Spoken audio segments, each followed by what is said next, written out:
There is a question I wish more parents would ask. Not, how do I make my child more confident? Rather, what is my child learning every time they watch me meet another person? You see, children have remarkable ears. They hear what we say, but they have even more remarkable eyes. They notice what we do. I learnt this many years ago because of a little boy named Johann. Johann was 7, bright, kind, funny. At home, he could talk for hours. He had opinions about everything: dinosaurs, space, why broccoli should never have been invented. But the moment another child walked over, he became quiet. He'd look down, shuffle his feet, hide just a little behind his mother's leg. His mother worried constantly. "Nana, he's just so shy. I don't know how to make him more confident." Now, most people would have looked at Johann. I didn't. I watched his mother. Not because I thought she was doing anything wrong, because children often tell us their story through someone else. A few minutes later, another mother walked into the room. Johann's mother smiled politely, very politely. Then, she looked away first. The other mother started a conversation. Johann's mother answered kindly, briefly. Then the conversation faded away. Nothing unusual, nothing rude, nothing dramatic. Just 100 tiny moments almost nobody notices. That made me curious. So over the next few weeks, I began watching more carefully. Whenever another parent approached, Johann's mother would quietly step back. If someone suggested a playdate, she'd smile and say, "Oh, maybe another time." At birthday parties, she stayed close to the walls. At school events, she waited for people to speak to her first. Again, nothing wrong, nothing unfriendly, just careful, very careful. One afternoon I asked her something. "When you were little, were you confident?" She laughed. "Oh, goodness, no. I hated talking to people. I still do." Then she said something she thought was completely ordinary. "I just don't want Johann to go through what I did." I smiled. "I believe you." She looked relieved. Then I asked, "When he sees you meet new people, what do you think he learns?" She looked puzzled. "I've never thought about it." Most of us haven't, because we imagine confidence is taught, with words. We say things like, "Go and say hello," "Be brave," "Don't be shy." But children spend far more time watching us than listening to us.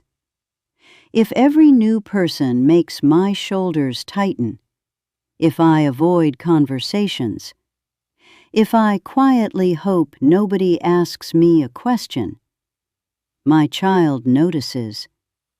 Not consciously, not because they're judging me, simply because children are extraordinary pattern collectors.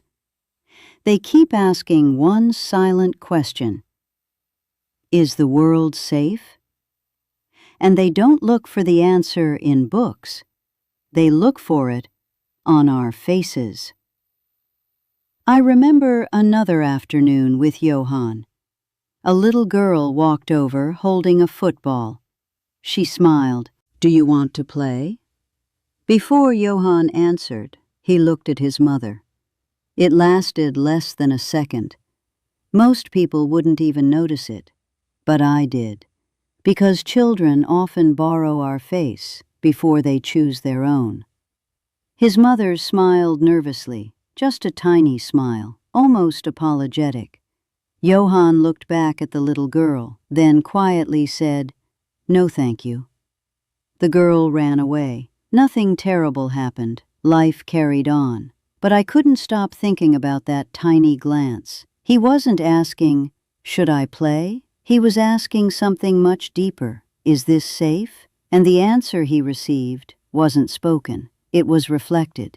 Children borrow many things from us: our words, our habits, our expressions. Sometimes they even borrow our fears without either of us realizing it.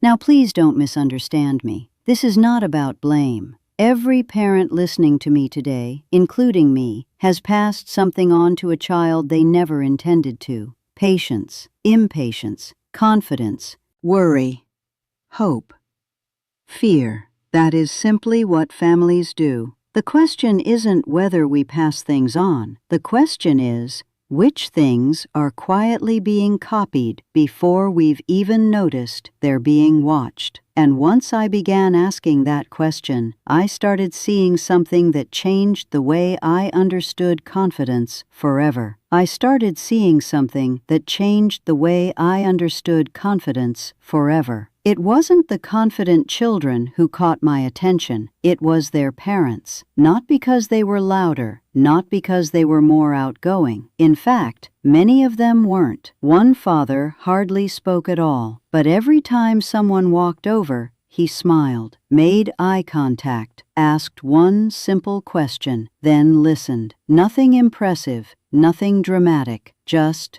comfortable. His daughter wasn't the loudest child in the room either, but she would happily walk over to another child and say, "Can I play?" If they said yes, wonderful. If they said no, she simply found somebody else.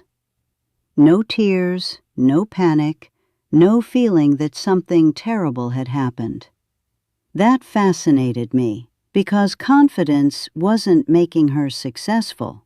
It was making her comfortable being uncomfortable. There is a very important difference.